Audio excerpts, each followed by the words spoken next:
গাজীপুরের কালীগঞ্জে বাংলাদেশ মেডিকেল রিপ্রেজেন্টেটিভদের উদ্যোগে প্রতিবাদী মানববন্ধন অনুষ্ঠিত হয়েছে।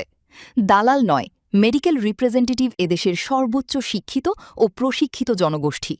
এই স্লোগানকে সামনে রেখে সোমবার সকাল 10টায় কালীগঞ্জ সরকারি হাসপাতালের সামনে এই কর্মসূচির আয়োজন করা হয়। কালীগঞ্জ প্রতিনিধি মোহাম্মদ শাহনেওয়াজ জানান, ফারিয়ার আয়োজনে অনুষ্ঠিত মানববন্ধনটি ছিল সারা দেশে একযোগে পালিত কর্মসূচির অংশ। মানববন্ধনে অংশগ্রহণকারী ঔষধ কোম্পানির প্রতিনিধিরা তাদের নিরাপদ কর্মপরিবেশ নিশ্চিত করা এবং পেশাগত মর্যাদা রক্ষার দাবি জানান।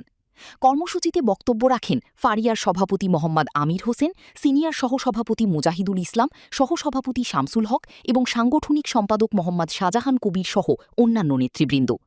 বক্তারা বলেন, দেশের স্বাস্থ্যসেবা খাতে মেডিকেল রিপ্রেজেন্টেটিভরা গুরুত্বপূর্ণ ভূমিকা পালন করে আসছেন। চিকিৎসকদের কাছে ঔষধ সম্পর্কিত তথ্য পৌঁছে দেওয়া থেকে শুরু করে স্বাস্থ্যসেবার বিভিন্ন ক্ষেত্রে তারা কাজ করছেন।